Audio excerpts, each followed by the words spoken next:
from the Proverbs and one of my favorite verses. So how are you doing with keeping your heart? And what wellsprings of life are flowing you and through our community? These days it sometimes feels like we're drowning in words and flooded with assumptions. Where are the wellsprings of life? So it happened in the bright midday sun. We get this tiny story of Jesus and a woman at the well. It is so familiar that it's so easy to just make assumptions about this story. We've heard it so often. It's the longest conversation ever told between Jesus and anyone else. Yet it's not long enough to know the full story. As if we could know the full story. Jesus sat on the rim of a need, asking for one of life's essentials, water. He couldn't get it by himself, and he asked for help. And he made the simple request to a woman who was going about her daily task of getting water. Was she there because she was shamed and shunned by the community of women who gathered at the well at the break of day? Maybe. Or was she there at midday because she simply needed more water? We don't know. She carried her jar and her story, the story she'd always told herself, flowing within the story that had always been told to her. She carried that centuries-old story of Jews and Samaritans hating each other. And she carried the age-old lines of demarcation between men and women. It was high noon. The divisions were in plain sight. You, a Jew, are asking of me, a woman of Samaria, for a drink. Then Jesus moved the conversation to a new level. Well, there's a gift of God available to us here. It's living water, not the stagnant water of tired old divisions. This water moves into the dry places of our separations. But the woman was still at the literal level. You, sir, you got no bucket. I have the bucket. The well's deep. So, how are you going to go about getting this living water? Are you greater than Jacob and Rachel, who watered their flocks from this very well?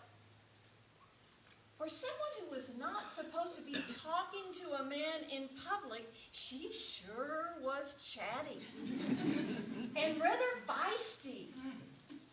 Jesus offered another way of seeing.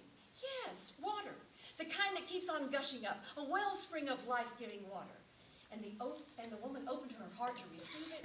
Give me this water so that I won't be thirsty again. Then Jesus got personal.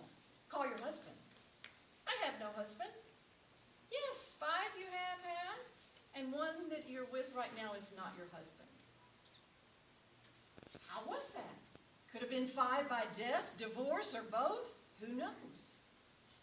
But she didn't feel the need to explain her life.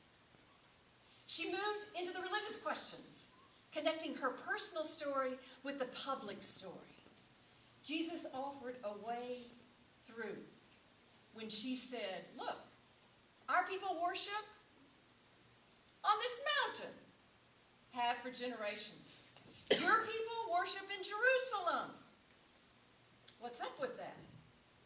Jesus offered the way through. Boundaries blur when Jesus is around. He presented the hope that Samaritans and Jews would no longer be divided by their history of hatred, nor by their land, nor their place of origin, nor their place of worship, but everybody would be able to drink from the source of living water available as a gift of God.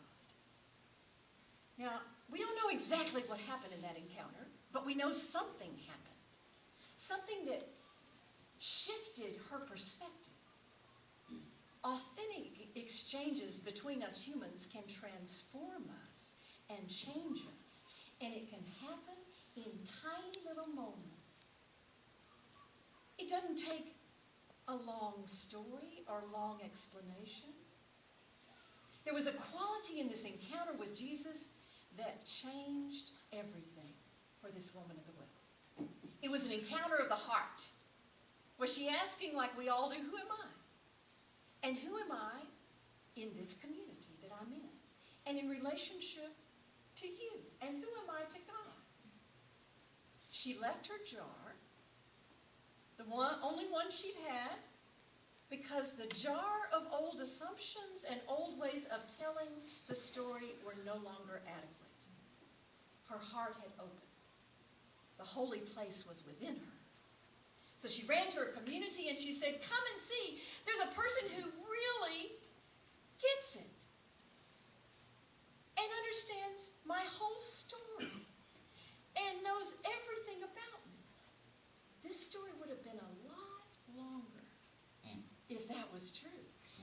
And really, is that comforting for you to think that somebody knows everything about you? Not so with me. But I do like the idea that somehow she understood that he understood. And she was willing to say, come and see. This one who understands my story, your story, and our story. And come and see for yourselves. So she became the living waters of good news. She flowed with the hope of seeing life in a new way. She invited her community to experience this for themselves and see how those divisions could come down. What brings you to the wellspring? Where have you been hollowed out? What quenches your thirst? Who has helped you see your story in a new dimension? When Jesus shows up to remind us, he's always reminding us to look at the deeper truths and the more profound spirit in our life together. And oh, do we need it now for our community, for our nation. What stories do we tell each other? What are the stories of hope? Having over 1,700 people in this area pledge solidarity and make commitment to being a community of sanctuary for our most vulnerable people in our city brings us to the wellsprings of hope. The relationships we sustain in these times are crucial. Crucial to our communal well-being. It is no longer them and us, but we, always we. And how we encourage each other will be as important as how we organize for the movement. And some of the noonday heat will arise, as it has and it will. Not only as we develop relationships with people of different culture and language, but divisions will arise among us who are wanting very much to do the right thing in this moment. We will bring our prejudices and our assumptions. We will be tempted to say, who is more committed? Who's more better? And friends, the question for us will then be, how will we do the tedious and tender work of seeing each other as tired and thirsty, all needing to be led to the deeper wells of trust in God and reliance and discerning God's truth and spirit together? What jars of assumptions will we need to leave in order to embrace new ways of relating to one another?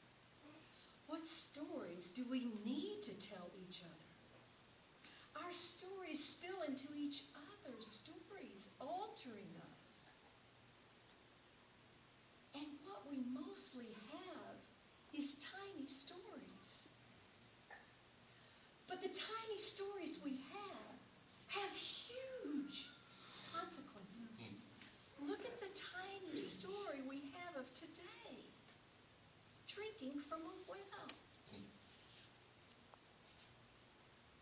tiny stories we need to tell. Janet was adopted as a baby into a loving family, but as an adult, she couldn't help but wonder about her birth mother. She had an ache that wouldn't go away. After years of searching, she found her birth mother and talked to her on the phone. And in that phone call, the words that Janet heard first were these: I wanted you. I had so few choices. I loved you. I have thought about you every day since you were born. For Janet, the words were a wellspring that filled the gaps of her aches, and it changed her.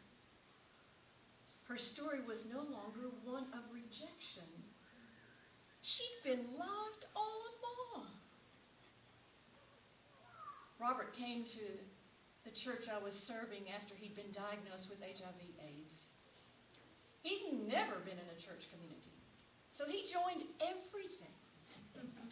And then, after a few months, he said, you know, it looks to me like all you people do is sing, tell stories, and eat. The story he told us again and again was about his tragic past. He had every reason to be incredibly bitter. He shared his story with anyone and everyone who would listen, about his family who disowned him, his job that fired him, his relationships that failed him. We could all recite Robert's story. But one night at a church potluck supper, when Robert started telling his sad story once again, and one of our elders, she put her arms around Robert and she said, Robert, stop it. Stop it right now. I don't want to hear any more about your past. I love you now. Now go over and get some of Miss Geiger's lemon icebox pie before it's all gone. Robert laughed. And that encounter changed him. That little snippet of a moment. It opened up his heart in a new way, and he wasn't the same. He stopped with the tragedy and he went to comedy. Then we heard it again and again and again about the transforming power of lemon icebox pie.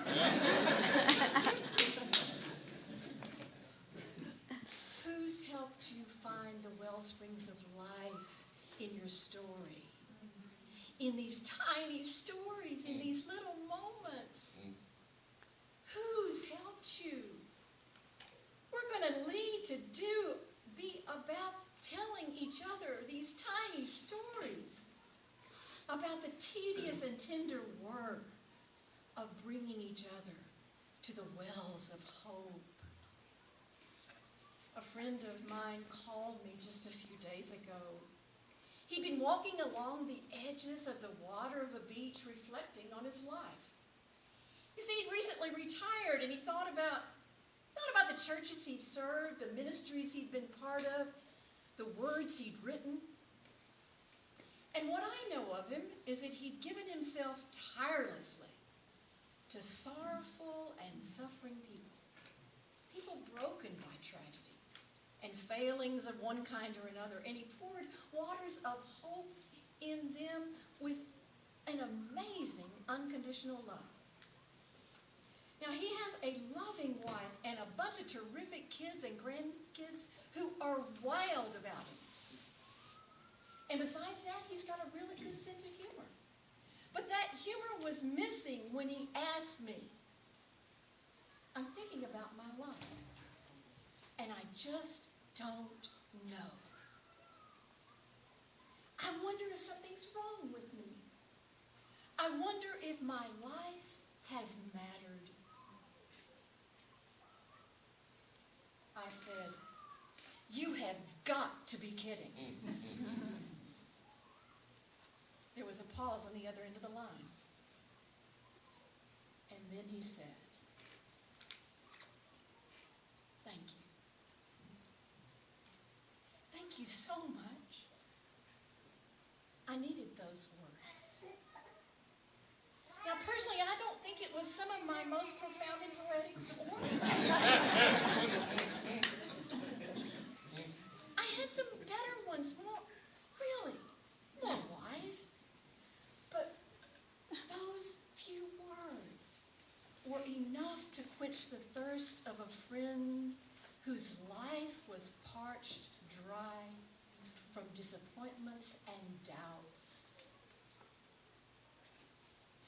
sometimes maybe we're Jesus to each other without really knowing it. Maybe that's some of our best moments. I don't know. But we open our hearts. That's what we have to give, isn't it?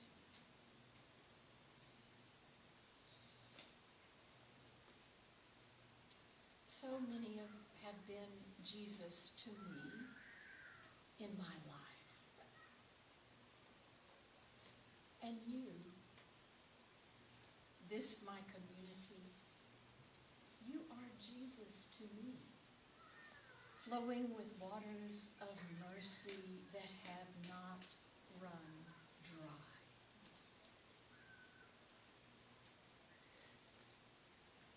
Who's led us to the wellsprings of life in our stories? Jesus invites us still. Keep your heart with all diligence, for from it flows the wellsprings of life. Spring up,